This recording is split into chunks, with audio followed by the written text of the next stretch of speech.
Friends and enemies, welcome to yet another edition of the Mighty Canadian Bitcoiners podcast. Today, we have a few different stories that you probably enjoy. We got the €5 wrench attack that happened in Spain. Beware if you're traveling, especially if you are a quote-unquote influencer, because you don't know what's going to happen moving forward.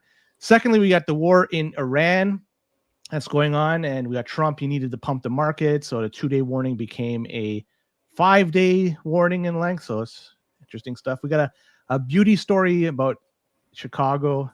Somebody selling some snap cards. Your favorite Brampton versus Hamilton man segment, or maybe I'll throw a curveball and we'll test the waters for a different region of the country. So much more coming up on the Mighty CVP. Sit back, crack open a beer, and sit back, relax. This is going to be a beauty. And so, the government can say whatever they want about this thing not competing. It's for black market only. It's for this, for that. But they're really treating it like a threat. And one of the things that can't be attacked is your self-custody Bitcoin. And one of the things that can be attacked is the ETF. You can't be exposed to that. That's my view. It's not a good idea. And by the way, that'll hit MSTR too. It'll probably hit other stuff as well. Friends and enemies, welcome back. Canadian Bitcoiners podcast. Friends and enemies, welcome to the CBP. Wanna be better informed? Listen to Len and Joey. Sponsors taken care of right off the top. Oh, Bitcoin and easy DNS. The media is feeding the slop. Welcome back. I'm Len the Legend. You may be wondering what the hell is going on. I can tell you what the hell is going on. Joey's under the weather. His voice is not with us right now. It's going to be coming back in the very near future. But I am joined by the one and only Boomer, aka Cory. How are you, buddy? Living the dream, man. And we can confirm that Joey has not been kidnapped in Spain. No, he is. Well, unless he's not telling us the whole story. But I didn't get anything in code, so he wasn't blinking in a certain rhythmic fashion that would lead to me to believe that he's under duress. But okay, yeah, no, he's cool. He'll be back at it. I think in the next couple of days, his voice will be back. But yeah, I appreciate you pinch hitting for him. Anytime, dude. I'm always here anyway, whether I'm on camera or I'm just listening in and chatting on the YouTube stream. Does it really make a difference? Like I'm always here. Anyway. I hear you, man. So what's going on with you these days? I hear you got a new podcast going on. Yeah. Started something different with Luke, also known as Business Cat from the Rock Paper Bitcoin podcast. It's a friend of the show, friend of the CBP. We're gonna start doing just 10 episodes. We're gonna do 10 episodes of a podcast called The 49th Parallel, and it's a podcast for Bitcoiners, but it's not about Bitcoin. It's about men's issues. So dealing with stress at work, or family stuff, or death in a family, issues that all men have to go through. But being Bitcoiners, we go through it just a little bit different than everybody else, maybe. And that's what we're going to discuss for 10 episodes. So we're going to give that a shot. I hope you do more than just give it a shot. For everyone out there, give it a listen. And give it a listen. Man, too bad you didn't go with my recommended name, the 41st Hour. Great name. Absolutely. Great name. Fucking mint, but yeah. And yours truly, I left the basement just briefly. I went to London, NHL 94 tournament, smoked the competition over there, Veni, Vidi, Vici, and I came back home as champion. And it's interesting to see how some players that don't play online, they're just not evolved. Let's just go with that and leave it at that. What team did you play as? Oh, it's not one. It was just keep going. So I played as shitty as a team as the Senators, and as good as what was the best team I played with? As the Rangers, Quebec, Nordiques. I didn't play very much. Oh no, Boston Bruins. I played at the Bruins. They're a top tier team, so I played with them against an all-star team. So well, congratulations with that. I did see that over the weekend. Seemed like you guys had a pretty decent crowd over there. Were there like it was like 10 or so. Usually, from what I gather, it's bigger, and it's bigger when it's not March break, but it was March break, and it is what it is. But Boomer, before we go any further, we got to do some of the show sponsors, and with the magic of the interweb, we're gonna have Joey read the first sponsor, the Easy DNS sponsor. So Joey, take it away. Let's talk about the sponsors. Easy DNS is the title sponsor. What can you say about Mark that we haven't said already? I don't know. I had a nice chat with Mark today. It's always nice to talk to Mark on the phone. EasyDNS is the best place for you as a small business owner, as a Bitcoiner, as a newsletter provider, as a Shopify user to start a website. How do you start a website, Len? You got to buy a domain. Mark is the guy who can help you buy a domain. He's got every prefix, every suffix. He's got an AI domain generator, which is hilarious. And he will even help you if you've already acquired a domain and you're not happy with your current DNS provider. He's going to take care of that for you as well.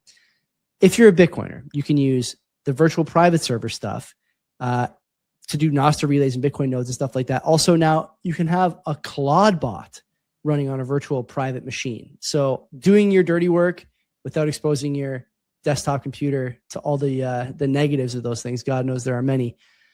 Plus, for a couple extra bucks, easy mail, domain share, very simple stuff. Protect your business, your mailing list, your client list, all these different things that are not well protected these days and are becoming more and more of a target. If you want to go there and get 50% off your first round of buys, use our promo code CBP Media, and it's a quick slash of whatever's in your cart the first time through. So load up, man. Don't wait. Act now. All those good things, and go visit Mark at easydns.com. Thank you, Joey. We're doing the sponsor for EasyDNS. Boomer, do you want to do the second sponsor, which is Bull Bitcoin? Bull Bitcoin, the absolute best place in Canada to buy your Bitcoin. And the best place in a lot of other countries too, right? Like they're all over the world now. Like I can't say they're absolutely every country. I know they're still not in the US. I know they're still not in many places in Asia.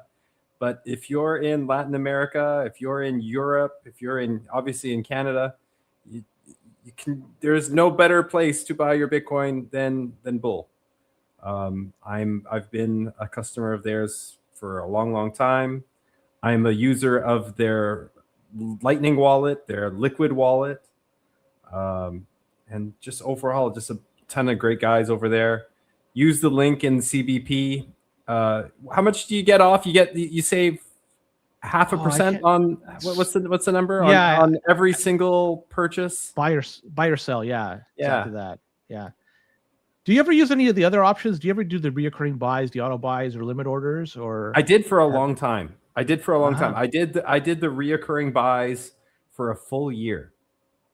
I did daily buys, a daily DCA for 365 straight days. Fucking A. So yeah, and have you ever paid your bill? Actually, you know what? I won't go there because spending your Bitcoin, I don't want to just piss off the wrong people just in case. But if you do want to spend your Bitcoin, I have not, but I know people who swear by it. Their bills program. I know people that do pay for everything through that mechanism at Bull Bitcoin. So get in contact with the guys. They'll hook you up. They'll help you. They'll even help you like sell a house for Bitcoin. Yeah, dude. Yeah. And of the people that you know that were paying bills with Bitcoin, you only know their online name. You have no idea who their real identity is. So if they come asking for you to give some names and you have no idea, you could you have plausible deniability. Yeah, it's somebody in Mexico. I don't know. Okay, let's go on. I got some boosts. I got to rhyme off here. Number one, I got Minion 100 sats. Did not give any message, just gave that 100 sats. So thanks, Minion. But come on, bud, give a message next time. At least you get a little bit more airplay with that sats. Lumor, Lumor, Lumor, 5,000 sats. He says maybe double the voting weight for people with skin in the game. And he says in brackets, kids. He says no way non-French Europeans with similar living standards would move to Quebec, of all places, and have to learn French. He's definitely responding to Joey's recent interview with Francis Pouliot, I would assume. I'm thinking that there are maybe some people outside of French European speakers could still move to Quebec. I'm looking maybe Portuguese, Italian, for instance, Spanish, because there's some similarities between the language. And a lot of Italians did move over to the Montreal region way back when, so it's not like it's unheard of. But anyways, last but not least, we have Pablo, who's in the chat right now. Thank you, Pablo. 21,000 sats. He says, I owe you for the couples therapy provided by Joey and Francis. Sat down with the wifey to listen to this and both enjoyed it thoroughly. So everybody out there who sent us sats, either by streaming sats or just boosting us sats, appreciate everything you provided us. Boomer, that's it for my list of things to do. We did this pretty darn quick. Anything else you wanted to talk about before we just dive deep into the stories? No, I'm excited. Let's talk about the news. Let's talk about the stories. Now let's talk about the first one.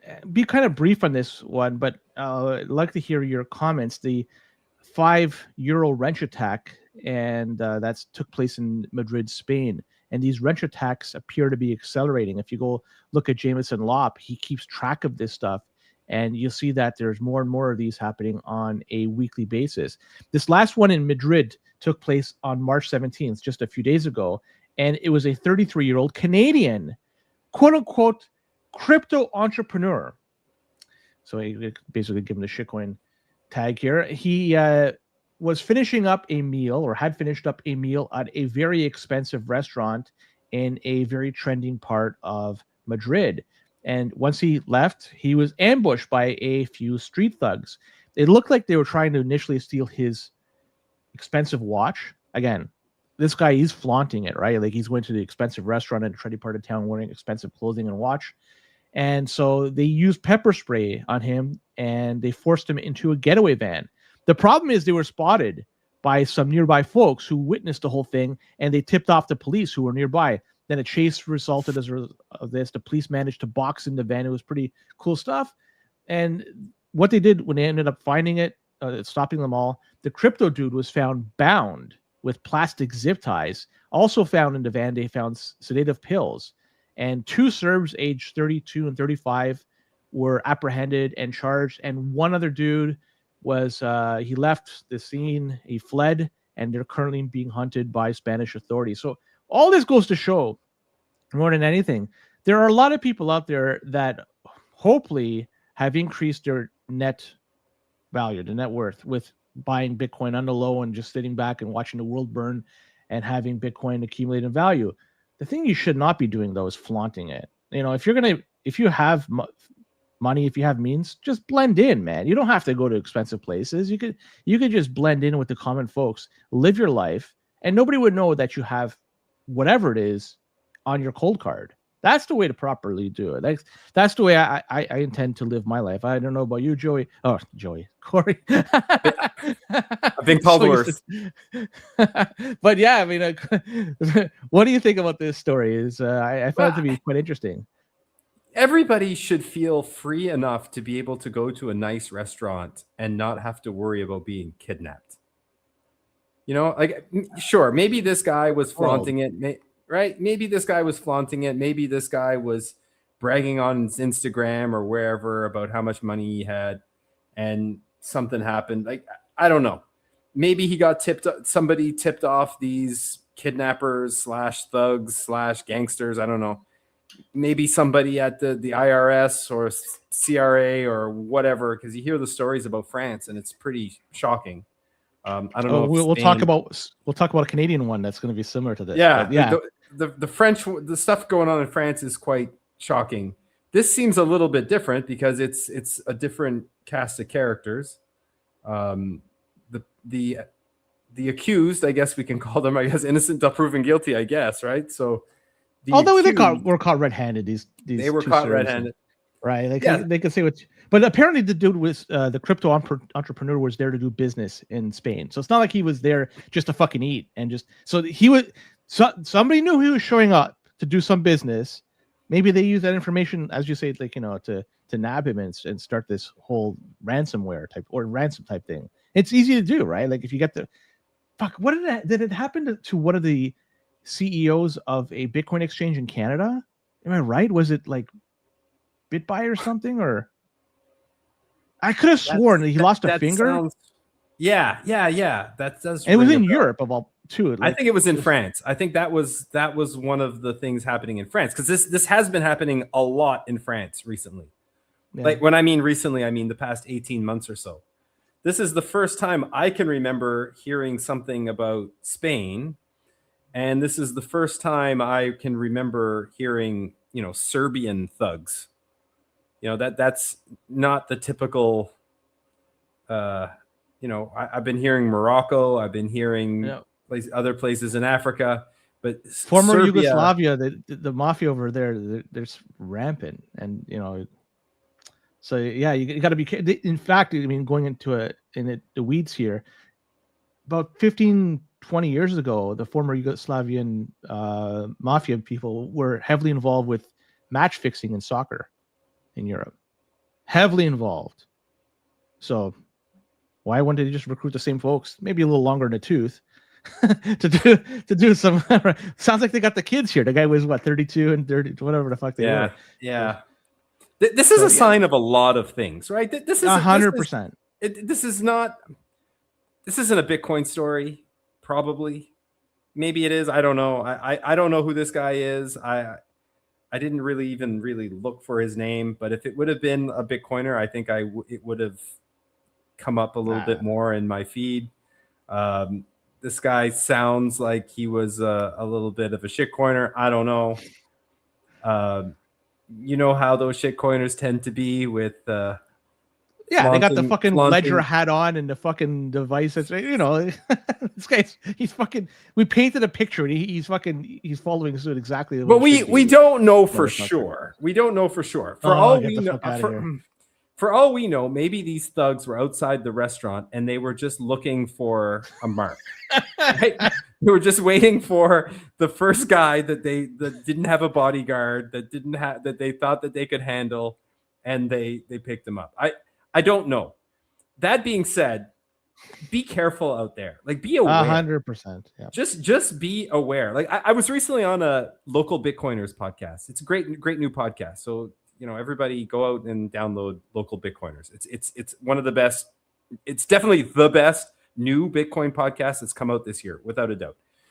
And we were talking about attending Bitcoin meetups and just, you know, security, you know, just personal security, just taking care, you know, don't wear too many Bitcoin related swag when you go outside. Mm-hmm. If you're going to go to a Bitcoin meetup at night, try to park in, you know, parking lot that's well lit, that's close to the venue that you're going to. And drive a shitbox. Drive a ship. I drive a shitbox. You drive a shitbox. Well, you don't. New, man. You're 10 years old. Yeah. You're driving. Yeah, you've upgraded. Brand new to me. Yeah, brand new. Yeah. To me, compared to what I had, in fact, I still have an old motorcycle from 1993 in my garage. So like, I have old shit. As long as it starts, it goes. Giddy up. Your vehicles are like older than most of your listeners. 100%. Yeah. That's nuts. My old car that I had to get rid of recently. Yeah, it was 23 years old. Did you ever 25 years? I had it for 24 years in one day. That's nuts. It's a Lexus, right? Toyota. No, it's a Ferrari. What are you fucking talking about? Yeah. Let's move on to this story. Oh, sorry. Oh, just to sum it up, just to wrap it up, be careful out there, guys. And here we are on a podcast using our real names. Well, maybe that's my real name. I don't know. Len, I don't even know if that's his real name. We don't know. But just be aware and be careful. And if you're going to go to a nice restaurant, you should be allowed to go to a nice restaurant. I don't think if you want to celebrate your anniversary or a birthday or whatever, and you go to a nice restaurant, you shouldn't have to worry in a first world country about being abducted outside of a restaurant. 100%. But unfortunately, we live in this world, and that's why I celebrate all anniversaries and birthdays at McDonald's. Let's go on to the this why you should be very careful with your seed phrase, because this is a story out of the UK and a court case over there that hit the UK High Court. It involved a person by the name of Ping Fei Yuan, and also his wife, Fun Young Lee. So Fun, well, apparently the claim was that back in August last year, Buddy Ping had 2,300 Bitcoin. Not one, not 10, 2,300 fucking Bitcoin. And he set it up using a Trezor device and used that to store everything and blah, blah, blah. So Buddy said that his wife, and maybe she got some help from the wife's sister, they used home security / CCTV cameras to watch him when he does his shit with his Bitcoin and steal the keys to his wallet. So how did he find this out? He was tipped off by their kid, and also he secretly installed equipment to spy on his wife, and he recorded her saying, "The Bitcoin has been transferred to me." Buddy went nuts. Apparently assaulted his wife. He went to jail, pleaded guilty for assault back in 2024, and now we have this civil case for the stolen Bitcoin. And the wife was claiming, this is fucking great stuff, was claiming that Bitcoin isn't tangible property and therefore cannot be stolen under traditional legal definition of English law. But the judge wouldn't hear any of that bullshit and said the case is going to move forward. And so they did some investigating. The 2,300 plus Bitcoin was split across 71 different exchange addresses. So they were using a ton of exchanges out there to do it.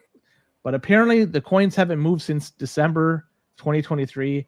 And they're suggesting maybe they're doing this as a way to keep things low and because there's a police investigation. Who the fuck knows? But man, oh man. You know, this is the thing. When you do something with your Bitcoin, there's no turning back. It's gone. It's finished. Like, fuck it. You can't go and call up the central bank and say, could you please reverse this transaction? You can't go to the manager of Bitcoin. Could you please get this fixed? No, that doesn't fucking happen in Bitcoin. Make sure you trust whoever it is that you are giving any information to. But in this case, it looks like the wife was being conniving to get the information. Not saying she's guilty, but the story seems interesting. Let's assume she's guilty. You don't know who to fucking trust. That's all I gotta say. The most important decision you're ever going to make in your life as a man is who you're going to marry. That's it. That is the most important thing. Like, who are you going to spend your life with? Also, putting the type good, choosing the right type of oil for your car, I would say, is another. It's got to be up there as well, right? It's up top five. But like, fucking A, yeah. Yeah, for sure. And what you're doing every Monday night, that's also like very important, right? Like what you're doing at 7:00 on a Monday night, also very important. No, but this, how could this have been avoided if you're this guy? Like, first of all, 71 exchanges. That's. Do we know what this guy did for a living? Was he a trader? Was he an old OG miner? Like, that's a lot of Bitcoin. And that's a lot of Bitcoin for one device, like on one seed phrase. Like I don't know. I'm not going to sit here and tell anybody what to do with their Bitcoin, but I know that if I had 2,300 Bitcoin, I definitely wouldn't have it all on one seed phrase. I'd have that spread out a little bit better than that. There's options out there for a whole bunch of different things other than this. But if your wife is so hell-bent on getting at you that she has cameras installed in the house to see what you're doing with your freaking passwords on your phone or whatever, she was probably going to get this Bitcoin no matter what. Right? Could this guy have avoided it? If he thought he was in love with this woman and she was the love of his life, obviously the mother of his child, if there were no signs, like no signs of this bitch is crazy, I don't know if he could have avoided this. Yeah. It was inevitable this was going to happen. Now, in terms of the cameras in the house, probably he had that for security reasons, and she just happened to get the feed, and he was just using the device in front of one of the cameras. And I always say, when you use and set up a device, make sure you do it in a room that has nothing. I always make sure that there's no cameras, there's no microphone. No window even. I remember when I set up my cold card, I like made sure there was not even a window in my in the room I was doing it. Yeah, for sure. Yeah. I did mine in the basement because I never fucking leave the basement. So the windows obviously are just not even here. So yeah, like be careful what you do with it. And so using those 71 exchanges, it just goes to show you they kind of have an idea what the fuck they want to do with it. They understand the property of Bitcoin and how to use it. But man, like, just be careful when whoever it is. I don't really understand across 71 exchanges. So was it accumulated through 71 exchanges? No, they They moved it out to 2,300 Bitcoin from the Treasure wallet to 71 different exchanges. Ah, So it looks okay, like they're gonna okay. actually start to sell it. But once didn't time is sell it. right. No, it's been just sitting there in those exchanges since December 2023, from what I gather. That is sketchy too, right? Yeah. Well, Like, of the 71 exchanges, like if you're just doing the math on that, how often do exchanges go bankrupt? Quite often. Yeah. They don't give a shit. This is free Bitcoin for them, right? They don't give a fuck. I suppose. They're hedging their bets. Right? If one exchange goes tits up, there's still another 70 that they still have Bitcoin on. And you're right, like about also spreading a Bitcoin at different seed phrases. Like when I achieve my 0.1 Bitcoin, congratulations. You can be damn sure I'm gonna fucking spread that across 10 different fucking devices. There's no fucking way I'm leaving it just in one. So, well, I think we talked about this maybe the first time I was ever on a couple of years ago about optimal UTXO sizes. Did we talk about that? Yeah, we've talked about that. This has been an ongoing discussion on this channel. So yeah. So I'm with you. You have 0.1. If you have 0.1 Bitcoin, I don't know if you need to have that across 10 different devices, like 1 million. I want my 100,000 sats spread across everything. So 100,000 sats per wallet. Yeah, fuck. I don't want to phrase. I don't want to expose my whole life saving the 0.1 Bitcoin into one fucking basket, right? If that's somehow, I don't want to risk it. I can't. I won't. Kraken. Talk about them. Market conditions is fucking up with them, and they had their planned IPO. It's been put on hold. They were planned. They intended. Their goal was to do this in the first quarter of 2026. Now the first quarter is fucking almost done. We got another week and change to go, and they're saying market conditions. Bitcoin is nowhere near the all-time high of like what was it, like 125K, and also another thing that's impacting their decision not going with an IPO, BitGo went public this year, and BitGo, after going public, things did not go well. The stock, I think that the terminology is it was wrecked, and so they're looking at that and they don't want to follow suit. And all this, keep in mind too, their CFO was recently dismissed, Stephanie Lemmerman. Where there's smoke, there's fire, right? We mentioned in the show when the CEO leaving just before an IPO, that seems quite fishy, right? Like it smells like an unwatched snatch to me. And beyond that, you have the Kraken. They got the skinny Federal Reserve master account. So you had some positive news coming. I mean, it wasn't them; it was one of their subsidiaries. But still, you had some positive news. Now they're not going to go ahead with the IPO. Something is fishy here. I don't know what the fuck is going on. Not saying they're going to go tits up, but there's some trouble going on behind the scenes, and it's hard for me to connect the dots here. But something is messed up with Kraken. And which is too bad, because I'm not a trader. I don't think anybody should trade. Not financial advice, but I know people who are traders and they like Kraken. Kraken has been a good place to trade Bitcoin and to trade shitcoins for the past few years. It's probably been better than most of the exchanges out there. That's why they've been successful. But for sure, if this IPO thing is not going through, and delay, and it reminds me of Swan. Remember a year ago, 2 years ago, people were talking about Swan. We're supposed to IPO. Yes. I haven't heard a whisper about that in over a year. I haven't looked. Maybe I should have before I knew I was coming on yesterday, and I probably should have done a little bit more research. But do you obviously, I would be surprised if you knew, but are there a lot of companies IPOing this year? Not crypto. I'm not talking about crypto or Bitcoin. I'm just talking about in general. Is it been a healthy IPO? I have no idea. I suspect it's less. I think I saw something not too long ago. It was indicating that there's less IPOs now, and this was like 6 months ago. There was less IPOs at that time than the previous few years, and so I don't think there's. I think remember when SPACs were all the rage too, right? Yeah, that was another thing, right? It was just The economy was a different time a few years ago, and I don't think we can carry on that same fevered pitch. Yes. Yes. And I think a lot of these companies, Kraken, Swan, maybe other ones in the space that were planning on going public because they kind of thought that the liquidity spigots were going to be turned on. And they haven't really been turned on since Trump got in. I think that's fair to say that market conditions aren't nearly as good as what people were expecting. But market conditions, that's always the jargon they throw at us when they want it to distract us from the real truth. Right? It's something else. It's like, oh, we're going to release all the information on aliens. Oh, thank you for doing that, Donald Trump. Yeah. Nothing. Epstein Island just fucking brushed under the carpet. Under the rug.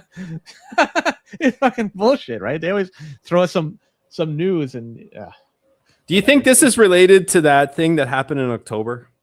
Every time I see anything in the crypto space, the broader crypto space, I think about October of last year, and I think about that flash crash that we had. I think it was the 10th of October. Holy fuck! I memory hold this thing. We had one in October? Yeah. I think it was October 10th. There was an October 10th major crash. Like some shitcoins went to zero. Like several of them went to zero. Even Bitcoin had like a 5 or 6% red candle that day. But some of these shitcoins just got absolutely obliterated. And there's a lot of talk out there that something really bad happened. You know, a big player in the space went completely tits up. And there are people, who knows who, that are keeping the system afloat, even though like a bunch of people got wrecked, big people got wrecked. Now, Kraken wouldn't be my first guess of who got completely slammed. I think they run a pretty good ship over there compared to most. Same with Coinbase. I don't think it's Coinbase that got slammed, or Binance, but some of these, mid-tier exchanges, somebody could have actually got creamed, and maybe this, CFO leaving the company, the IPO being delayed, might be related to that. I don't know. I want to switch over to a FinTrack story. This is, I find interesting. We go back closer to home. FinTrack, they revoked the registration of 23 money service businesses, and they were all doing business as either exchanges, digital wallets, or crypto ATM operations. So FinTrack, they've been pretty active. So in 2026, just this year, they canceled 50 MSB licenses. That's a money service business licenses. And of those 50, 47 were quote unquote crypto linked firms. So they're going after these type of businesses. And the reason for these registrations being revoked, well, we don't have all the answers here. We just don't. We don't have. They didn't provide us much information, and even for which companies went tits up, they only gave us a couple of names. Yeah. Finast in Slovakia and Commerceplex in the UK. Never heard of any of these ones. So apparently, from what I gather, the majority didn't follow KYC protocols. They didn't do stuff with. They didn't provide enough information to deal with money laundering. It's kind of vague. I don't know. That's all they really say. What was your first impression when you read the title? ATMs. There's a lot of ATMs out there, and also there's Bitcoin Well runs the KYC free light, I think. I was thinking, did they get nabbed? I don't think so. I think they weren't. Yeah, exactly that. But it's got to be under radar if they're doing this. Let's be perfectly honest. The KYC free light, because they are providing a service that you could buy Bitcoin, which is providing an email address. I don't think that's sufficient information. I mean, I could be wrong, But just from my limited knowledge about this whole thing, I don't think that's sufficient information for FinTrack to say, yeah, that's enough to do KYC and follow protocol for that. And I don't know if that's the case. So I'm wondering if that's going to maybe. I think there's how much money you use is how much Bitcoin you buy, the dollar value, that all counts as well. I think under $1,000 or $3,000, I think it's $1,000. I don't think you need to do KYC, but anything over 1,000 you do. I'm not sure. My first impression when I read, that's 100% right. I believe. Yeah, I'm not an expert on this, and please don't, not financial advice. My first impression when I read the title was, oh my God, they're cracking down. This is, choke point 2.0 or 3.0 or choke point Canada or whatever. And then, reading it a little bit and diving in a little bit more, I got more and more at ease the more I read. Like, I really don't think this is a crackdown on the crypto space or Bitcoin space at all. Like, well, do you have any idea how many companies, and I checked, how many of these types of companies exist in Canada? I wouldn't even have a clue. Let me just throw a guess, though. 1,500. More. As many as 3,000. And it's hard to tell because we don't even really know. So there are literally thousands of these companies, and 50 of them get revoked on their license. And how many of those do you believe are actually legit companies? Not all. There are legit scam companies in that. 100%. So if FinTrack are going out there and they're cracking down on legit scams, then have at it, guys. Sign me up. Look, I'll help you. This is a net positive, I think, for Bitcoin. If this is what it is, it's regulators actually going out there and doing their jobs and taking the scams. Now, the non-KYC compliance, I have my own opinions on that. My opinion probably is pretty close to the same as yours. Probably is pretty close to the same as all your viewers and all your listeners. That's one that I might maybe disagree with the regulators on a little bit, maybe not. But these crypto wallets and these crypto exchanges and stuff that are legitimately scamming Canadians out of money, I want the regulators to go after these people. I hear what you're saying, but keep in mind that this seems to be accelerating.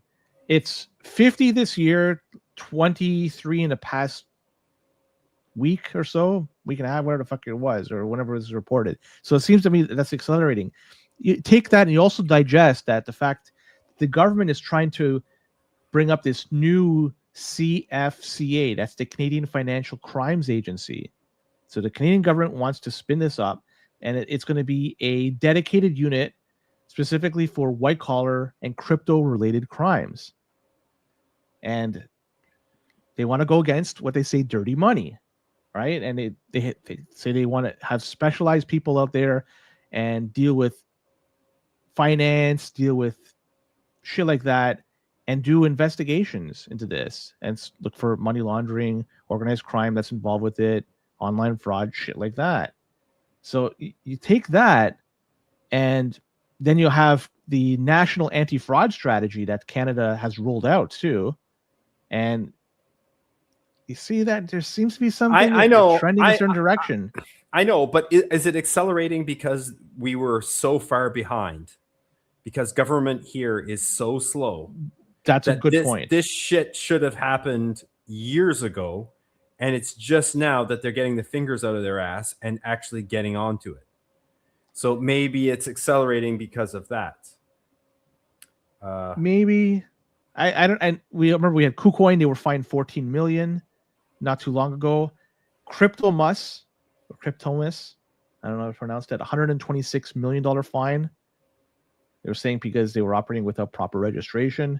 I just take all this, every story, and I digest it as one piece of. And it's like, what the fuck? This thing is. I don't know, man. Just keep. I don't know either. I don't know either. I could be swayed either way. Like I get both sides, Like, I get what you're saying, and I know that people probably listening to me saying, "Oh, that state is cuck. Look at the Fed." Yeah, there's some guilty, I suppose, but if we think this Bitcoin thing is going to be as big as we think it is, do you really think that governments aren't going to try to regulate it in some way? And do you really think that no regulation is the right way to go? Like, I don't know. I don't know. Things change, dude. Things change.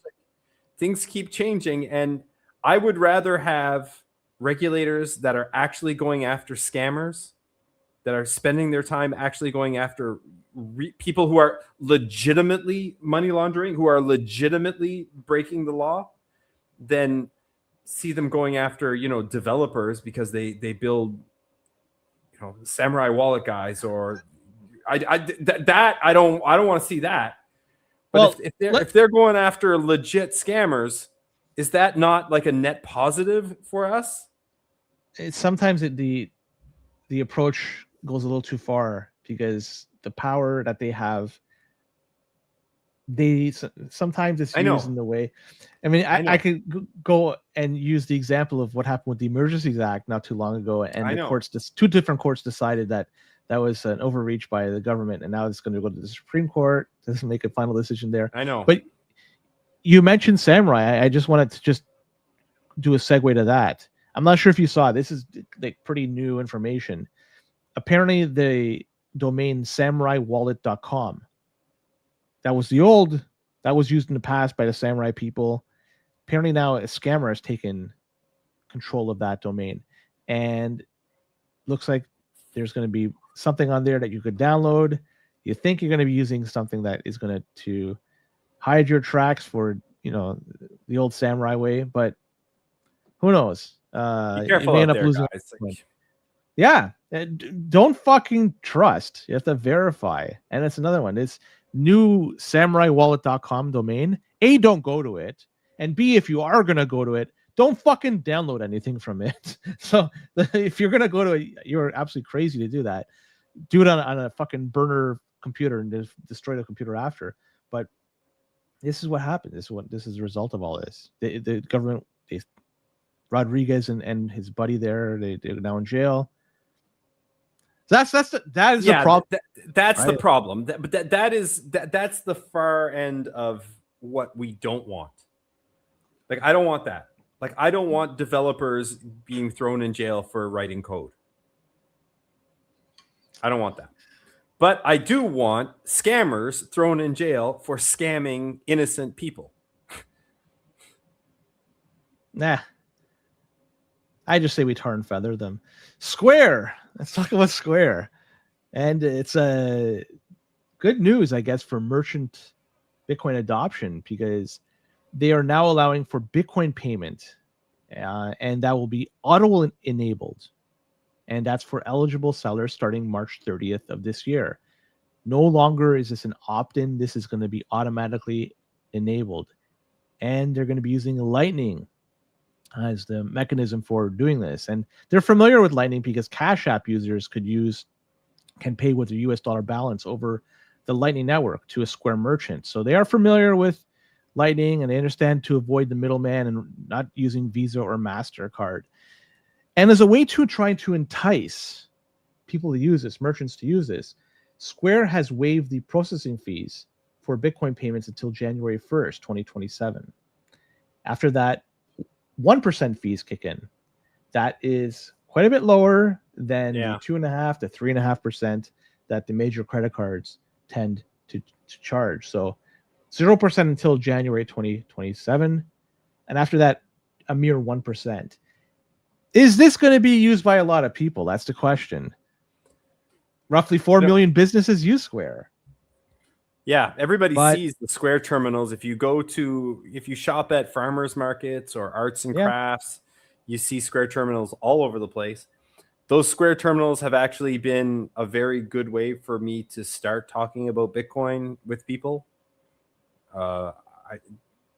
I tell them, it's like, oh, that company are working on Bitcoin related stuff, and you use that. You're familiar with these terminals. If you there's a local coffee shop here that they're a chain. They're all over the city, and every one of them has a Square terminal.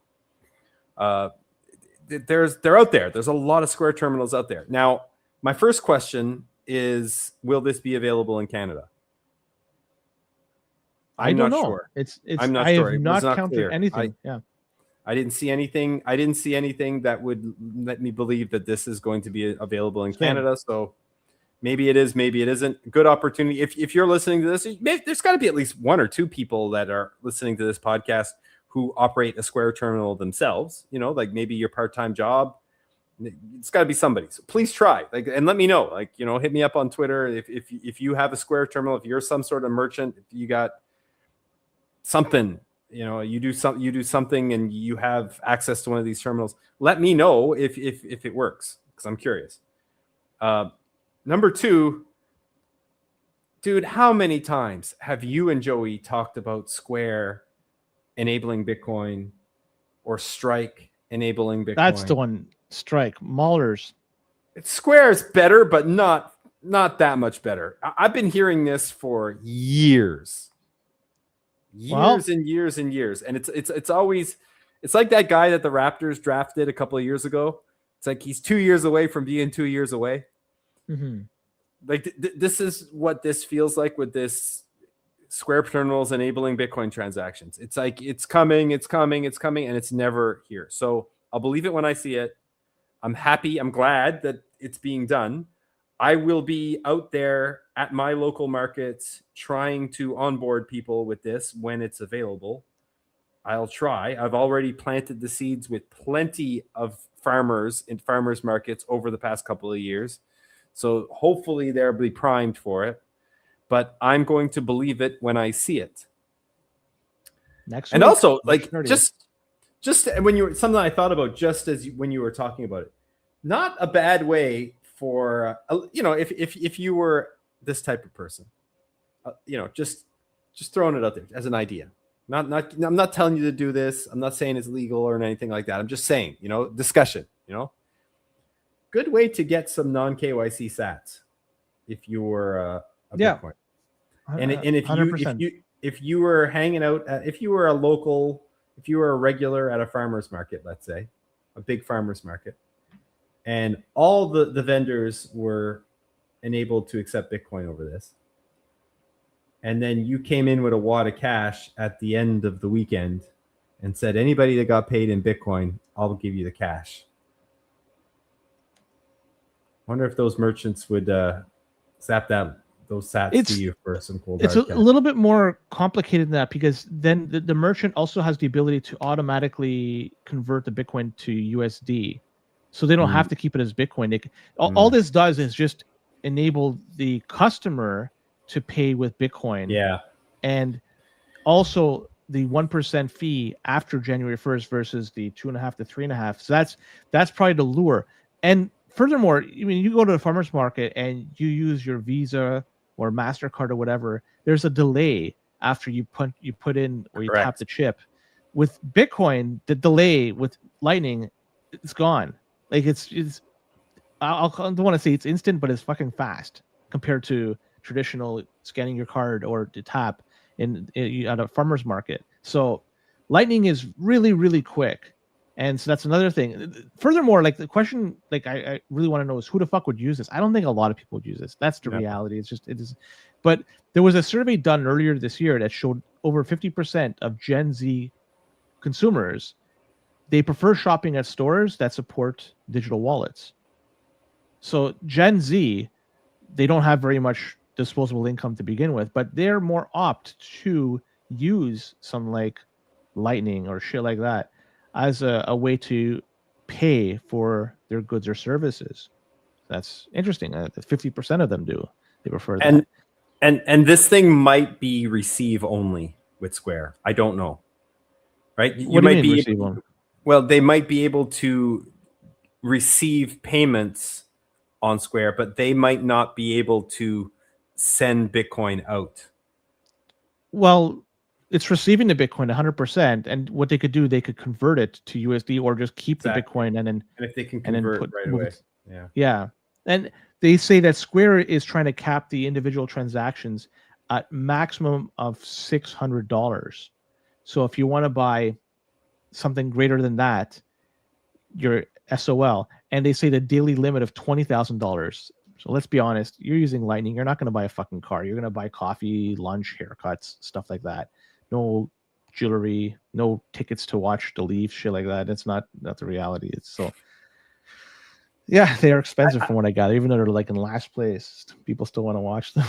I think that's $600 is that's the dollar value that one of the American politicians, was it Cynthia Lummis, was proposed that Bitcoin transactions under $600 don't need to be reported. I think so. That you're ringing a bell. Yeah. I think that bill died on the vine, but maybe not. I don't know. Bull Bitcoin. They made some news for people who like Bitcoin adoption and the policy of that. The Conservative Party of Quebec has adopted Resolution 1.13, and this resolution was drafted with the help of Bull Bitcoin. And it says here, I'm going to quote, "The premise is simple. Bitcoin is a matter of private property. The state has no business encouraging or discouraging its acquisition, and its only duty is to remove the obstacles it has itself put in place, from taxation that penalizes every transaction to the layering of provincial regulation on top of an already existing federal framework." Also, they're talking about the Memorandum of Hydro-Quebec and how that's limiting the amount of new Bitcoin operations coming in or expanding existing Bitcoin mining operations in the province of Quebec. So I like trying to do away with any declaration of holding Bitcoin. If you have Bitcoin, why do you have to disclose how much Bitcoin you have? It doesn't make sense to me, but I like the fact that they're trying to push for that. And I like the fact they're trying to push for at least the optionality of having more Bitcoin mining continue in Quebec. But remember, this is the Conservative Party of Quebec, not of Canada, not of Alberta. Well, actually, it's a different party now. They do not have any seats in the assembly. From my research, I checked every election. They've held only one seat since 2009, and that seat was only obtained because there was a floor crossing. Somebody, I believe, donated to the federal conservative campaign. They kicked them out of the provincial party, and they decided, you know what, I'm going to be flying under the Conservative Party of Quebec banner. So, interesting policy. I like the news, but let's be honest, they're a fringe party at best, the Conservative Party of Quebec. Well, I don't know. First of all, this story was really broken on CBP because Joey and Francis talked about this last week. Not in the details, like they didn't get into the details of the bill or anything like that, but they did talk about this, about the Conservative Party of Quebec. And Francis told me, I didn't know this, that the Conservative Party of Quebec is polling around 17% in Quebec right now. That's not bad. That's not bad. So they're a fringe party in terms of history, but if they're polling at 17%, I don't think that makes them fringe. That makes them something a little bit more than fringe. Maybe they can pick up a seat or two because there is an election coming up here in Quebec, because I live in Quebec, coming up in October. So that's 3 or 7 months away, 6 months away. I think this is good. This is a good news. Maybe other parties will pick up on this. I doubt it. It would be good to see this kind of being consensus among every party, if every party could hear this, but I doubt it's on any other party's radar. But it's good. Over or under? Will they get one seat? I'll go over. Oh. I'll go over. I'll say they'll get one or two. Like and I'm not a political expert at all. I don't know anything, but I do think there's going to be quite a bit of change going on with this election in Quebec. So I can definitely see, maybe the leader. He seems like a pretty level-headed guy. I've listened to him a little bit.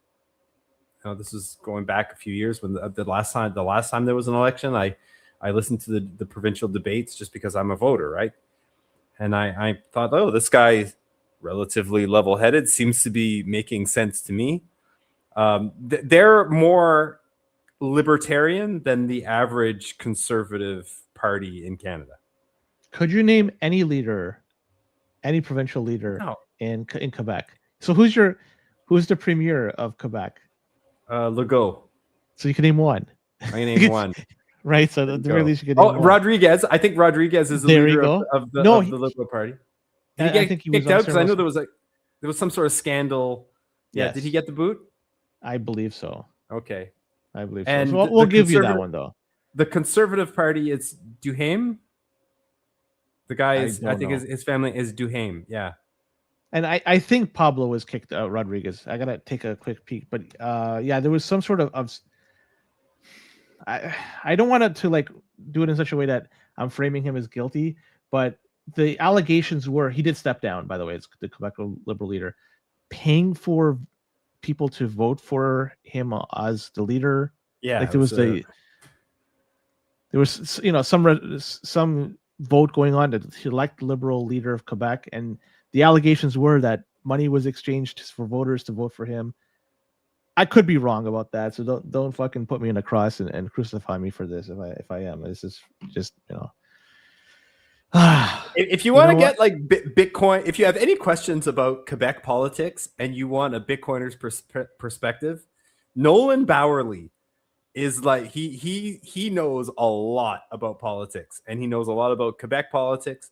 So I think he's still doing his morning show on Roxham TV. So check out Nolan's show and just go get in the chat and just ask him a question about Quebec politics. He probably his eyes would just probably light up because he would love to talk about it. But yeah, like there's a separatist party that's going to win. I think they're the PQ. The PQ are the leader. I think they're the odds-on favorite to win, and I got a friend of mine who's a Quebecer, and he likes the PQ. Other than the fact that they're like super left on certain things, but he likes a lot. He likes their chutzpah. He likes their vibe, but he doesn't agree with a lot of their policies. So I don't know. I don't know enough. I'm not a political person. I couldn't tell you. Well, with that, let's transition to the rest of the news. But before we do, if you're watching, nothing really changes. It's basically a seamless transition. But if you are listening, there'll be a new episode dropping tomorrow. Any final words before we transition? Don't be a cuck. Don't be a cuck. I like that a lot. So with that, take care. But if you're watching on video, well, same old shit. Well, Boomer, we're on to the rest of the show. But before we could go any further, we do have a sponsor. We're gonna have to. We have to listen to Joey talk about it. I went through the magic of the internet. I got Joey to come in and at least I ripped it from last week. So here you go, Joey. Take it away with the Bitcoin mentor. I think Nathan Fitzsimmons from Ben Perrin's channel is the channel manager. I don't know what he does over there. He's the lead guy though at this point. I think I talked to him more than I talked to Ben. They run a service over there called Bitcoin Mentor, and we don't often take sponsors on the show because I don't like dealing with people that I don't know that well, but I know Nate and Ben very well these days. Obviously, like we do a show together now on his channel, and that show's fucking hitting hard. But I think there's another important reason why I wanted to do this. And I talked to Len about it. I think we agree.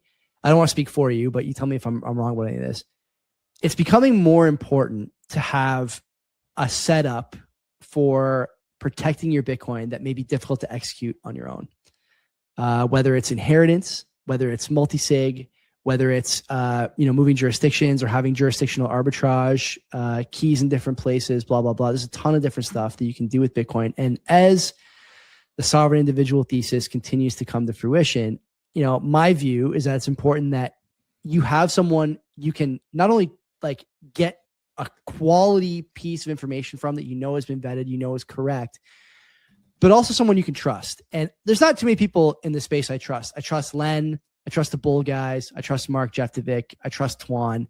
And I trust the guy's a Bitcoin mentor. There's a lot of guys you will be familiar with if you listen to this show over there. Nathan and Ben, obviously Jesse Berger over there, and a few other Bitcoiners who are notable in the space, not only for their contributions in terms of, sharing information and building community and stuff like that, but also I think in terms of their long-term reputation for honesty.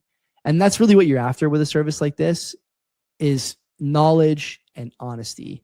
And it's hard to find those two things as the price of Bitcoin goes up. And, as we talked about a bunch in that first hour, the number of people who are looking to grab your Bitcoin from you through scams, through dishonest activity, through leaks, through hacks, and through taxes is going up.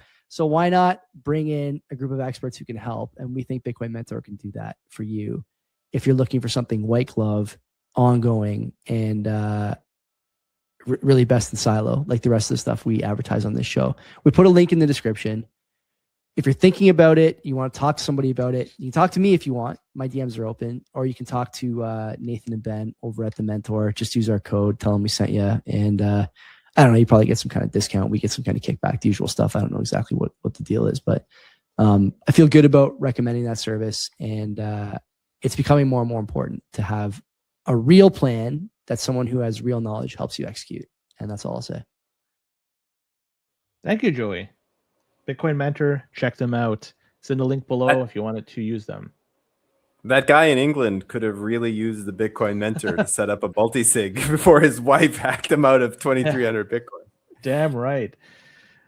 All right. I guess the biggest news and the rest of the world, the notable news, is that fucking war between Israel and the United States against Iran. And man, Trump, he looks fucking weak as hell with that.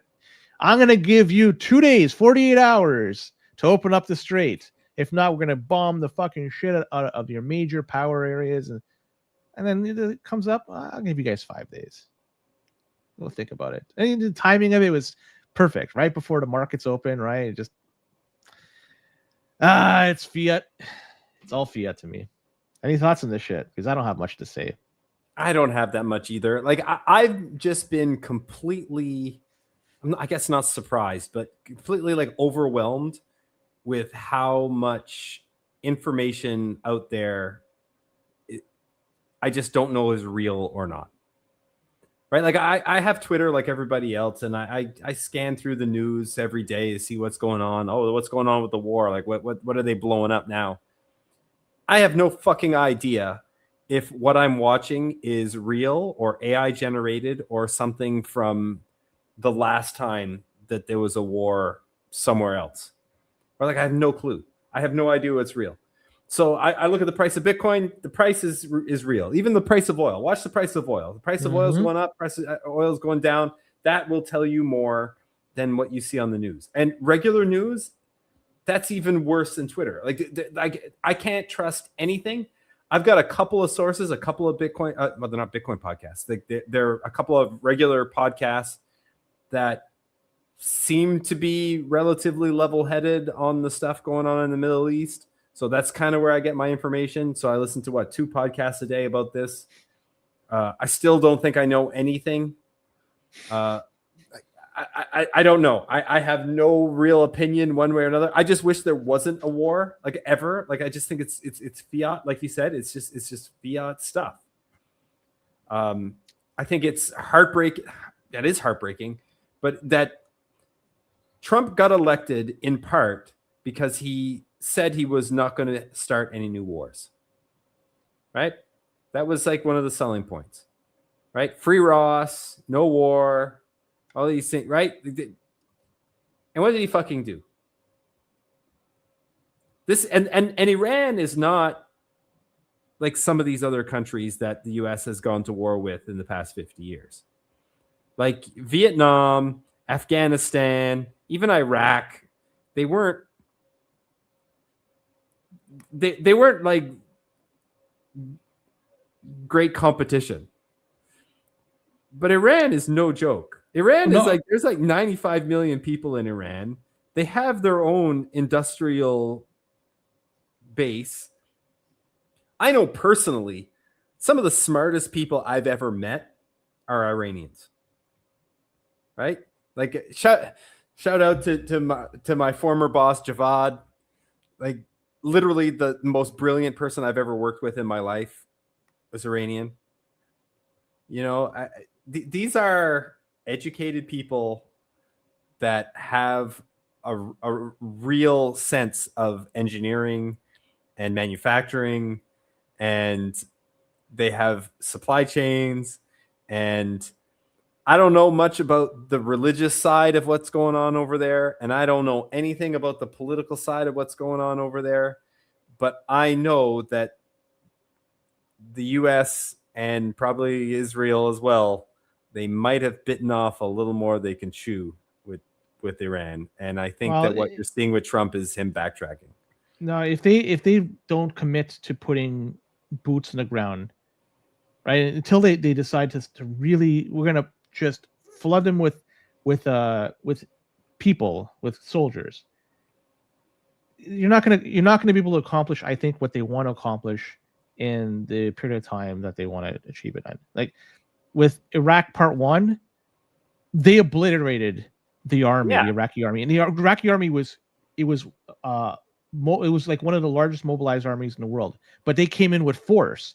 They had a line of people that equipment on the Saudi border, plus they had the French involved and the other countries involved, and they just their goal was to destroy the army, and just that they didn't want to topple the regime. They wanted to just fucking kick them out of Kuwait and destroy the army. Then Iraq Part 2, they wanted to topple the regime, but they had boots in the ground and they committed and they did this and they were able to achieve it. But with Iran, I'm not trying to diminish what they're doing. They're doing a lot with a lot of the aerial attack they're doing and bombing from abroad or bombing from far away. But without having boots in the ground, could you really achieve? I mean, what they did in Venezuela, fine, but I don't know. It's not the same. Venezuela is not the same as Iran. 90 something million people. The terrain is also very different. Yeah. Kuwait and Iraq is just a desert. It's flat. But unless they want to commit, and they're not going to commit. Iran is mountainous. Like there's mountains everywhere in Iran. It's huge. Iran is massive. It's a massive country. It's twice the size of Texas, 3 times the size of Texas. It's a big place. And you're right. I mean, I see the videos too. It looks like they're inflicting damage on these air raids and missiles being dropped. It seems like that makes sense to me. Like, yeah, stuff's blowing up. Things are happening. But in the history of warfare, there has never been regime change from bombing. That's not how it works. Well said. Yeah, 100%. Yeah. So, and you know what's fucked up? You were talking about where to get the information from. You're like, mainstream media can't really do it, in Twitter, the algorithm. But like, even when you try to get information from people that live there, like the UAE, they're like, UAE is supposed to be this free place where you don't, they're restricting people from reporting anything. It's fines or jail time if you report anything. Like, what fucking bullshit is this? It's really Let's weird. See what's going on? Yeah, all the stuff from Dubai as well too, like the influencers in Dubai, leaving Dubai. It's so close.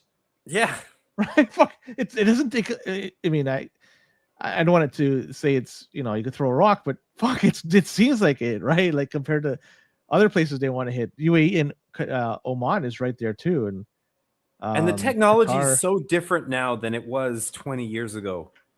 Like, yeah, the Iraq war happened, and Saddam Hussein got his ass kicked, and the military got obliterated. But this is a different world that we're living in, right? And that Iraqi army was big in number, but it didn't have the technological advanced stuff that this Iranian government army seems to have. Yeah. And again, I don't know if it's true or not. I don't know shit about shit. Like, I'm just some guy. Like, I don't know anything about this stuff. I could barely find Iran on a map. Like, I don't know anything. But you know what's fucked up is right now we have Russia. They've had this multi-year war with Ukraine, which is, I guess, an ally with a lot of Western nations, given all the support they've received. Now you have United States going up against Iran, and it seems like this thing is just escalating, and you have two wars, two different fronts, Russia and the United States. I don't know, man. Like, Yeah, I know. It's getting close. I don't like it. I don't like any of this shit. And Yeah, I agree. did you see that the Americans pulled a lot of like anti-aircraft stuff out of South Korea and are shipping it to Israel? Yeah, that happened. Why would they do that? They obviously, because they need it. The Israelis need it, right? So like Yeah. they need the equipment more than the South Koreans do. So I don't know, like what does that mean for Rocket Man up there in Pyongyang? And then this is a good one. there. The USS Gerald Ford. It's an aircraft carrier. It's in dry dock because of a laundry room fire. It's going to be out of action for some time because of a laundry room fire. How fucking funny is that? That's the new one. Fucking ship. Is that the new one? The brand new one? I think that is one of the new ones. Yeah, it's $1 billion ship. Fucking laundry room fire. Look it out. What the fuck is going on? Well, let's keep on the topic of what the fuck is going on in Chicago. This is the Chicagonians Bitcoin podcast, the CVP. Yeah. And David Quinones is a dude over there, 45 years old. This is a beauty of a story. Sentenced on March 9th, and he's going to do over 4 years of time in federal prison. Why? Because of fraud. Buddy was busy between 2018 and 2023, and he was going after poor people and buying up their Snap cards and pins for pennies and a dollar. I guess those people needed hard money more than they needed the fucking food that you could get from those Snap cards. Right? Yeah, I'm going to interrupt you there, Len. Sorry. Like, just for me and for the other people, Snap is like food stamps, right? Yeah. Yeah. And so like they would rather not buy food, but buy something else that they could get with the cash. So this guy bought these cards at a discounted rate. The people that had the cards, they're happy because now they could, I guess, just, maybe buy drugs. And this guy, what he did with the Snap cards, while he went out, he bought a fuckload of stuff like Coca-Cola and other soft drinks, and he sold that to grocery stores and gas stations.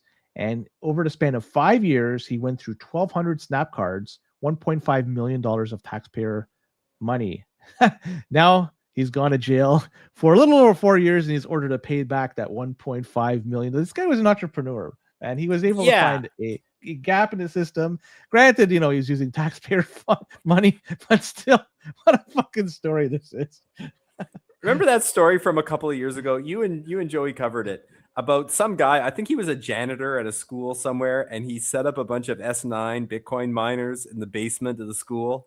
This wasn't us. This was more about like a general story that's going on in the Bitcoin community. I'm pretty sure it wasn't us that well, you guys covered it. I mean, you're my source of news, right? Like everybody, I listen to 40 hours of Bitcoin podcasts a week, but like you guys are my number one news podcast, right? Like I like Rabbit Hole Recap too, but you guys are my favorite. News. Better than so when I hear a news story, I associate it with you and Joey. So yeah, a couple of years ago, some janitor guy set up a bunch of S9s and was using the electricity at the school to mine Bitcoin, and apparently, like, he got caught and got in trouble. Yeah, this guy kind of reminds me of that guy. These, these are entrepreneurial guys. We should not be throwing these people in jail. We should, I'm not saying it's right. I'm not saying it's right, and I'm not saying he should have done it, and I'm not saying that he shouldn't be like somehow reprimanded for this, or I'm not condoning it. I'm not at all. But the entrepreneurial spirit in this guy is alive and well. And we 100%. We need more of that. We need more of that drive and that creativity. Now, and I see this guy, he needs maybe a little bit of guidance. Maybe. I don't think it's jail that we should be doing with this guy. I think that we should 4 years worth of jail time, by the way. That's a lot. That's more jail than most people in Canada get for like a lot. We won't go there. We will go there actually, but momentarily. So, don't commit fraud, guys. But also, these are not the people we should be throwing in jail. But hold on. I did he do anything wrong? Somebody had a card. Exactly. Right. They wanted to Yeah. sell it. This guy was, I'll give you fucking money. I'll give you this Yeah. one Singapore dollar for it. And it's not like he did any, like, they wanted to sell. He wanted to buy. He used it. You know, it's, I don't know. And then he's probably selling back to the gas stations the Coke and Pepsi at a rate that's cheaper than what the gas stations were getting from the suppliers. Yeah. And where he buys it from, they're getting some money too. So like there's a circle here that's just this shit's sloshing around. The people that should be put in jail are the people with the snap card selling it to begin with, not this guy who bought them. Well, they had to get their nails done, man. They had to get their nails done. Sure, yeah. And they look so bad. Canada is not the Wild West, right? I remember not too long ago was it Miller saying that Canada is not the Wild West? But maybe it is. I'm not sure if you heard of this story, but March 17th, just this past week, there was a homeowner in Vaughan, and they had some masked intruders break into the house 1 a.m. And as they forced their way into the home, the homeowner, who was protecting an elderly woman at the time, he grabbed a legally owned gun that he had and he legally stored, used it, shot one of the people, looks like in the chest or in the stomach, and they fled. And the guy ended up later going to the hospital and charged with robbery and so forth, and also breaching a probation order. What's interesting about this is the guy that shot the gun is not being charged by the police. Not sure if you heard this story, and even our Premier Doug Ford was commenting on it, saying that the police did a good thing by not charging. And he's like, you know what? Anybody breaks into home, you know, I'm kind of paraphrasing here, like maybe like don't shoot me if I don't get it right. But he's saying, yeah, they deserve to get shot if they enter a home unlawfully. So it's interesting because not too long ago we had a story of somebody that was shot, somebody that broke in their home and he was charged, but now we have this one. Yeah, they're not charging him. And there was a crossbow as well too. I remember a story about somebody getting shot with a crossbow as well. There's a lot at this story that, like, you know, my spidey sense is tingling here. I know a little bit about firearms, and I know the legally, it's very difficult to get to your gun, get to your ammunition, load the gun. That's tough to do if somebody just breaks into your house. That's tough because you need light. You need, because there are very specific rules about how your gun and your ammunition needs they got to be stored. Separated, I believe, in separate different locks. So you need like different access to different locks.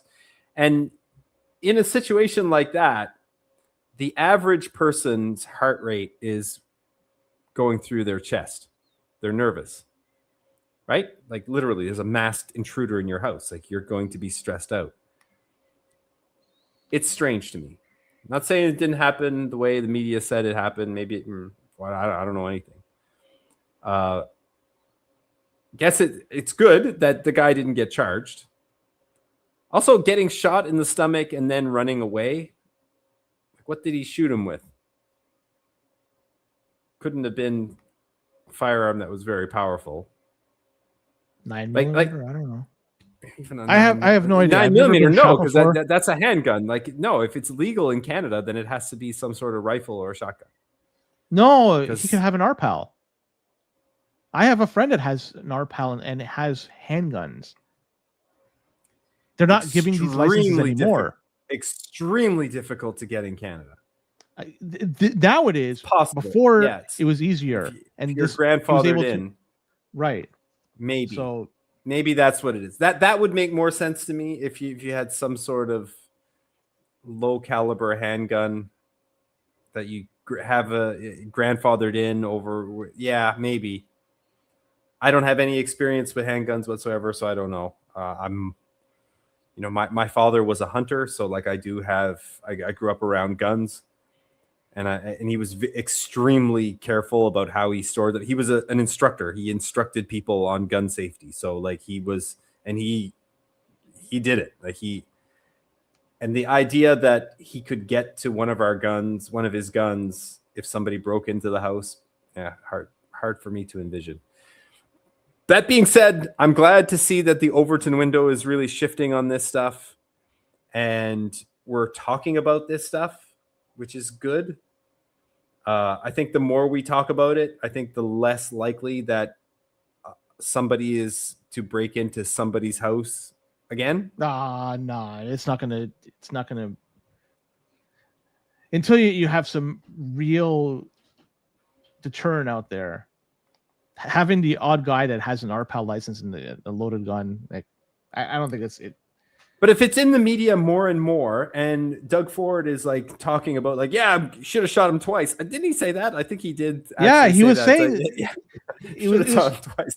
The more that comes out, the more that's out there, I think it's probably a little bit more of a deterrent for people to break into the next person's house. That being said, people are getting poorer and poorer and poorer, and as the economy gets worse and as people getting poorer, more likely to see crime. I don't know. It's not a good. It's just not good, man. Like 100%. Yeah, it's not good. Like this guy protecting that old lady. Like good on him for protecting his home and protecting the person he's taking care of. Good on him. But we shouldn't be celebrating people shooting people. Well, the other side of it, if he did nothing and whatever. I know. Yeah. Right. Let's talk about. Well, you mentioned in the Bitcoin side, the France tax collector. You're referencing that, and the crooked dude out there was selling info to the mob, and they were using that information about who had Bitcoin and shit like that. Well, in Canada, we have something kind of similar. We had a 35-year-old former CRA employee by the name of Johan Zola. He was arrested in Vancouver and charged on March 17th, 2026. This was following a 4-year investigation. So this guy looks like he was doing some suspicious activity for 4 years at least, because that's how long they were doing the investigation. Could have been even longer than that. Buddy is up for charges of identity theft. Remember, he worked for CRA. He's being charged for identity theft, trafficking in identity information, breach of trust, and fraudulent personification. So like this guy, what was he giving information to whom? For how much? We were saying the guy in fucking France was a piece of shit for giving up that information to who? The fucking mob. This guy, out on bail, by the way, going to court in April 16th. They have information on anybody, right? Anybody that filed taxes, and even if you don't file taxes, they're filing taxes automatically for you these days. They have information on you, how much you earn, where you live, your SIN number, all this shit. Could you imagine if somebody had this information, sold it? Like, fuck, man! Like the amount of trust we had in these agencies, it's being eroded. We had police charged not too long ago in Vaughan, in Toronto. Now we have a CRA employee that's being investigated, or there was a 4-year investigation flagged because of suspicious activity, and now charges are laid against him. This is bad. Turning into Banana Republic, man. This is bullshit. It's bad. Yeah. I wonder if this type of stuff has been happening for a while. And maybe this is one guy they caught. This is one guy they caught. Would you be surprised that there's a lot more? I know I wouldn't be surprised. No, I wouldn't. Like, if there's more cases like this, either like a few or more than a few, no, I wouldn't be surprised. People, I've heard stories. Like I live in Ottawa, right? Like I live in the Ottawa region. Almost everybody's a government employee over here. I've heard of stories of people like doing stuff. It's again, I don't know them personally. It's just stories people talk, right? About using their access to information and addresses and stuff to spy on ex-girlfriends and ex-wives and stuff. I've heard that type of story. It's not good. This stuff shouldn't happen. Like we entrust these institutions, and maybe it's going to get me in trouble, maybe not. I don't know. I think these institutions should do a better job of screening people when they hire them. Well, clearly they should, because if this guy's getting charged, I would hope that when did and I'm changing the subject a little bit, and it's a little off topic, but it's similar. I maybe you guys covered it, maybe not. I don't remember about the COVID benefits, people at employment and social development. Like something like 100 employees were found a way to get $2,000 a week or $2,000 a month, whatever it was, out of the SERP. These are government employees doing this shit. Like, government employees should be held to a higher level of account than the average person, because you're entrusted with information, you're entrusted with tax dollars. To me, this is just a sign of just poor. That's Banana Republic. We're at the end of the right. It's the fourth turning is upon us. There's it's so many different ways you could look at it. And you go even further. This next story, it's about social media causing unhappiness, according to the CBC.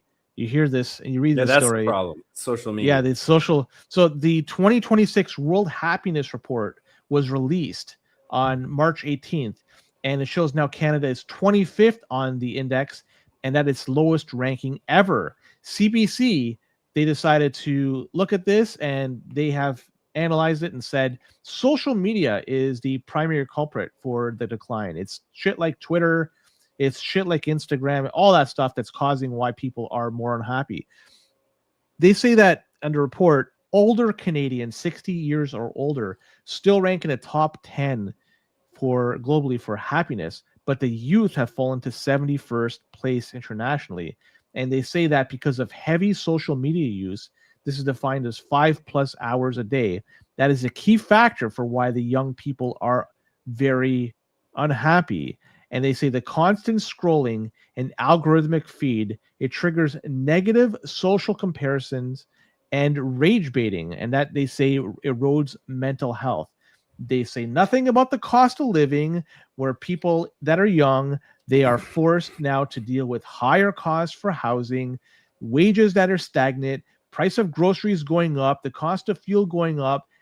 They don't say about that, but you know what? It's social media. That's the fucking problem. They just totally neglect the fact that a country like Finland, they're not seeing the same type of drastic drop with youth unhappiness. Why is Finland keeping their youth, or why are their youth on this report much happier than ours? Maybe it's not social media. Maybe there's something else to it, and they're just fucking hiding what it really is. When I see shit like this, it just makes me fucking burn, man. The worst thing about this is that there is a nugget of truth to it. I know personally, the more I'm on social media, the worse my mood is. That's why do people go on social media for 5+ hours? They're compensating. Well, not compensating. They're filling the time with. Imagine you had family, you had a job, you had friends to hang out with, you had hobbies and shit, like the stuff that defines what I define to be. Everybody defines it differently. What I define to be a healthy life. When you have that type of stuff that fills your time up, you don't have time for 5+ hours of social media per day. So your food is shit. Time. Yeah. The food is shit. Canada, the weather is shit, right? The weather's shit in the winter. The food is shit. Young people can't afford anything. Everywhere they go, they're seeing a decaying society. Downtown areas in major Canadian cities are unlivable. Completely unlivable. You just can't. I mean, I'm not gonna go on the rants that Joey goes on, like for a variety of reasons. But the gaslighting that our media does is just nonstop, telling you that, you know, it's Donald Trump's fault, or it's social media's fault, or it's this fault, that fault, Putin's fault, whatever. Nobody takes responsibility for anything, right? For the decay of society, and our media is bought and paid for by the higher powers, whatever that is, fill in the blanks. And then they feed you this shit, tell you that it's because you're on Twitter too much or you're on Facebook too much. And there is a fucking nugget of truth to that, because the algorithm is a pain in the ass. You're in the same chat that I'm in, and I remember a couple of days ago I posted to the group. I'm just like, have you guys noticed just like how aggressive the algorithm on Twitter is getting like these days? Like since the war in Iran broke out, like it's been nonstop. Like just I've noticed it significantly. It's gotten significantly more negative. So yeah, social media is contributing to people feeling like shit. I agree. But the fact that nobody has any fucking money and can't live a good life. Yeah, it's a symptom. I think that's, yeah, exactly. It's a symptom, not a cause. You know, correlation is not causation. Yes, there's a correlation between unhappiness and social media use. Yes, it's a correlation, but it's not. You know what I find? It's not causation. I'm not sure if you ever noticed this, but the algorithm changes drastically for me when I use my computer versus my phone. And my phone is way more geared towards Bitcoin related stories. My computer is geared towards international stuff. I don't know why that is, but for whatever reason, when I use my computer, I cannot use that to get any information related to Bitcoin. I have to use my phone almost exclusively for that, which is, I find it to be odd. Yeah, I find it to be odd. Everybody, one last. Get Noster.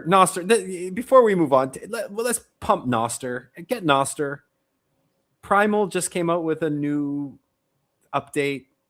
Go out there, download Primal, get on Noster. It's better. I mean, I'm on there a little bit, not as much as I should be. I still spend more time on Twitter. And if you're gonna go on Twitter, use your mute words. Like my list of muted words is fucking long. Oh my muted list of people by is, the day. Yeah, you should see my list of muted people. It's incredibly long. I mute words. Like I mute full on words, so like I don't even see it. Yeah, like XRP and shit like that. But also shit like anything related to violence. Like I don't need to see that. You know, I just, you know, any word that you can imagine, like I'm not even going to mention the word because I don't want you guys to get like demonetized, but any words like these violent, vile things, just fucking mute that word and mute words like it. It'll save you. It'll make your Twitter a little bit better of a place, but it hasn't saved me the past month. Like it's because my Twitter feed is still shit now. It's still nothing but war. Last story, and an estimated 40% of the top 1% of Canadian earners, so the 1%, the top 1%, 40 of them have left Canada for the United States. I've been talking about this for a year and a half, 2 years now, telling people to prep, get ready, get the fuck out. The people of means, the people that the top 1%, almost half of them have already fucking left. What does this mean? It means less taxation dollars that are available to be collected by the people up top, and they're going to have to recoup that somewhere else. They're not going to reduce the amount of services they're providing, or maybe they will, and it's going to be harder for you to just live your life. Or they'll just somehow try to recoup it somehow else. Either bring in more people or increase your tax dollars that you have to pay, anything along those lines, more user fees, anything.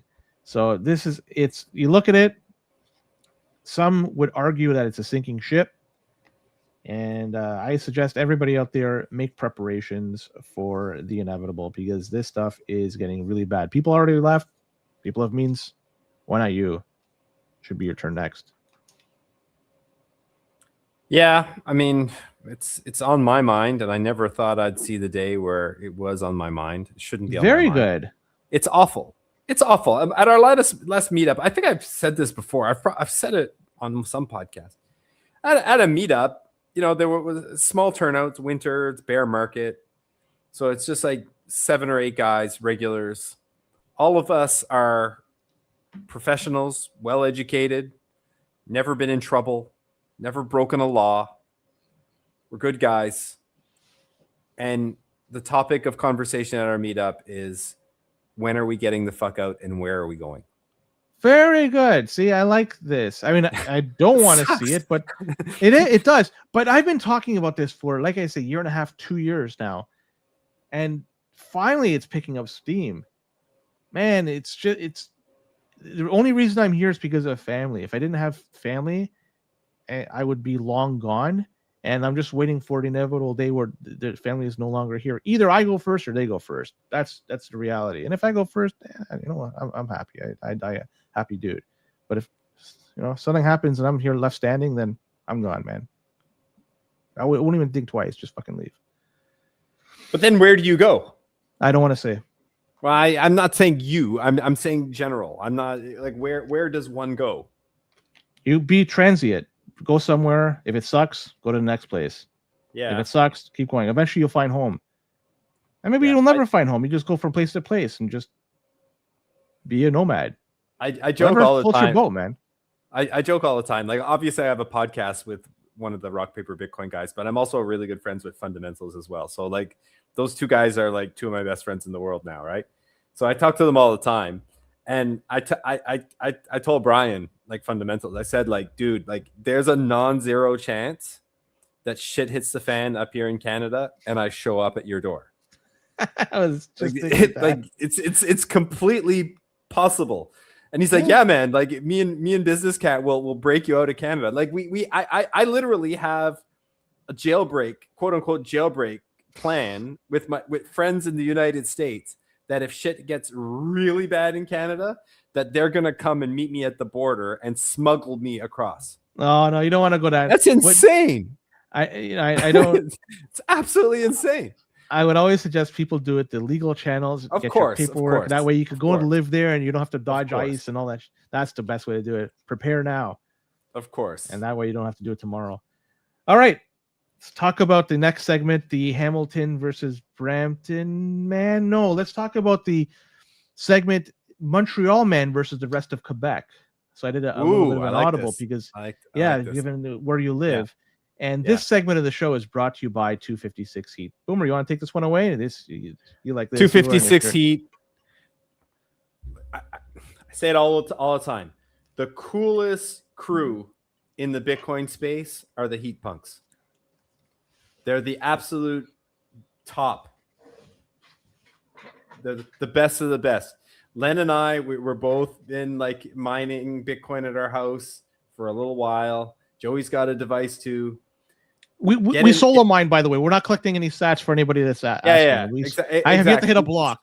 You're heat mining. You're heating your garage. But we have yet to hit a block yet. We haven't got the 3.125 Bitcoin reward. So just for anybody's wondering. Yeah.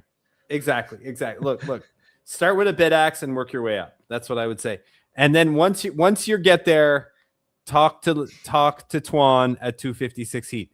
Like, he's the best there is. He's not the best in Canada, not just the best in Canada. He's the best in the world. So are you telling me he's the best there is? The best there was, and the best there ever will be. Yeah. Okay. Yeah. That's interesting. Yeah, he's the Brett the Hitman Hart of punks.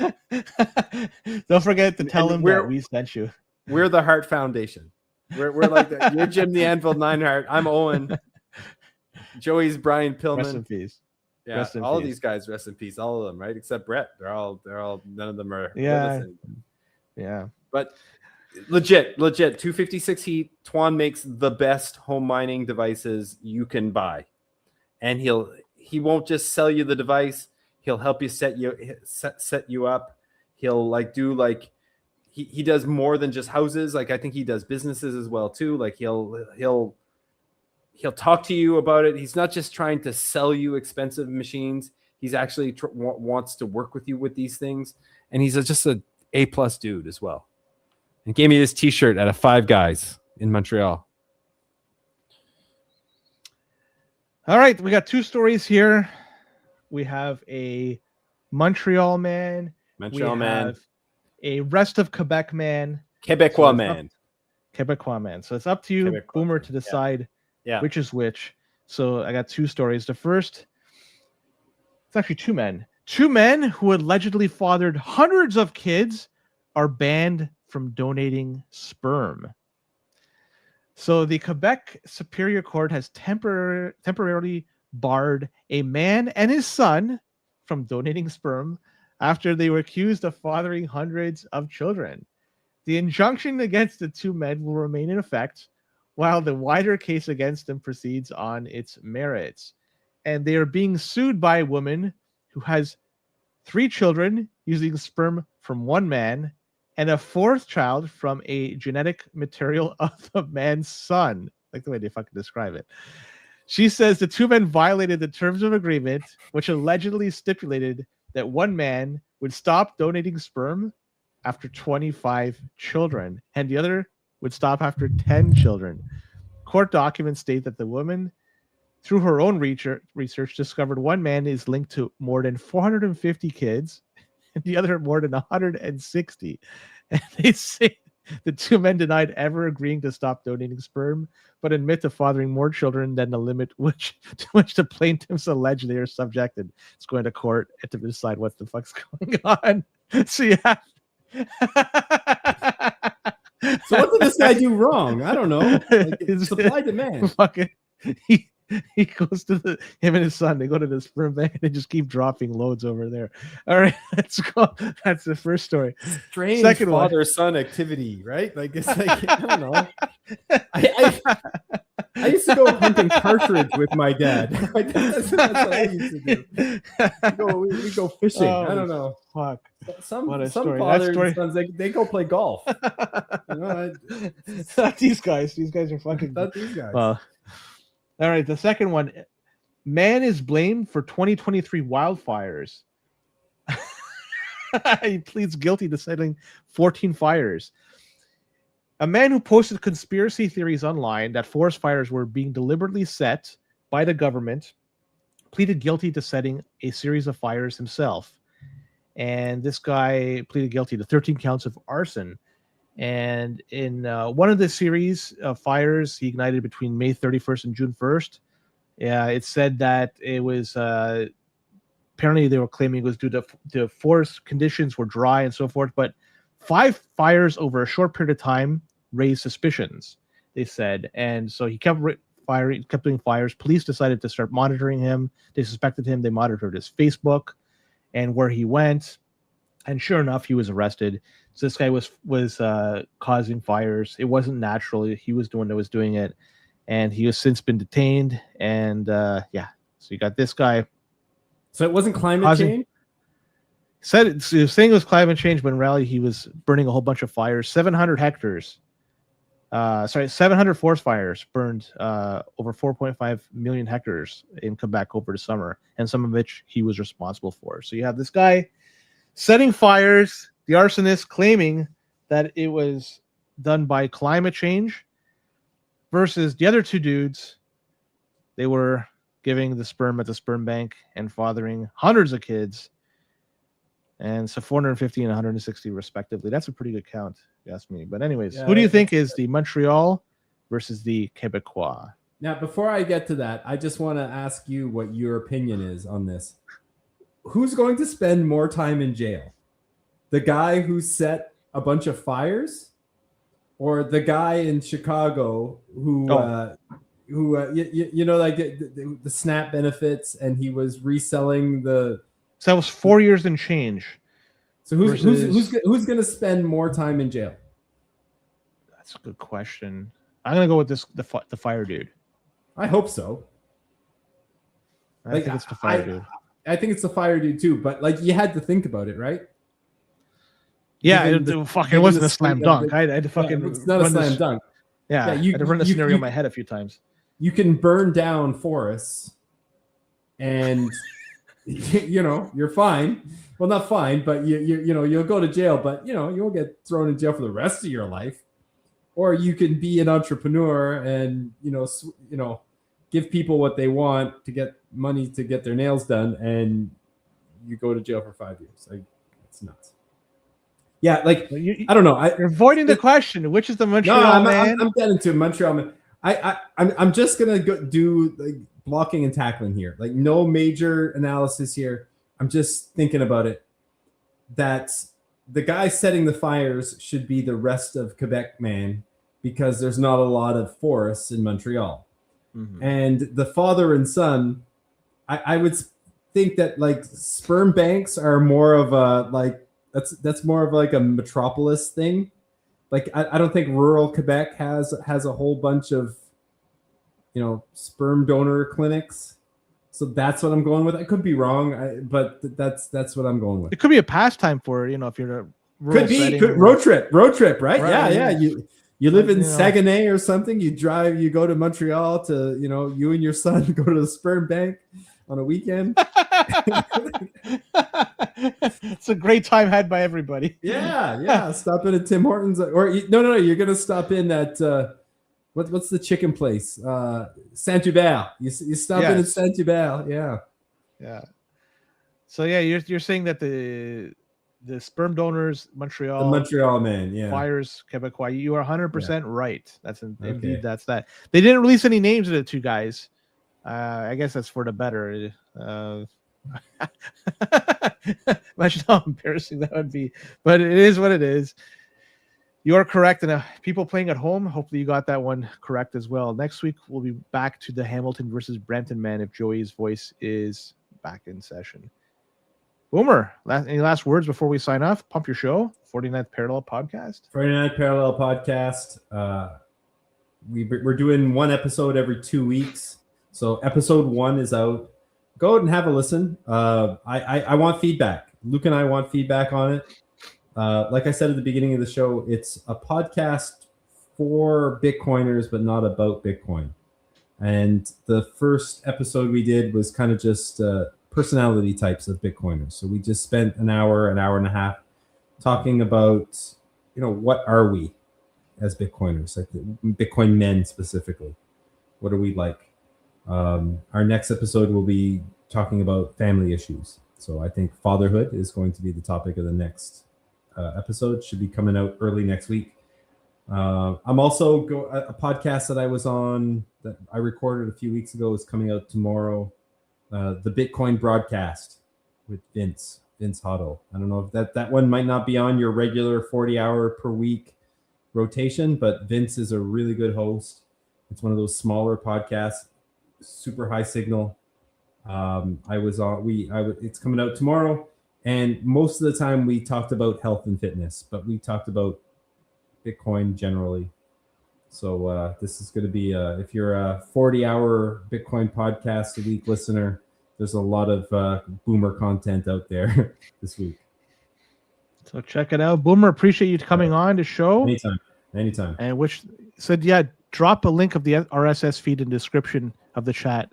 In the chat. So we'll try dropping the RSS feed in the description. Boomer, give it to Joey so he could add it to the show notes. Yeah. And that's what we'll get it to you, John. So there we go. All right. Appreciate you coming on. Appreciate you listening and watching us if you have done so. And with that, take care. We'll be back at this next week.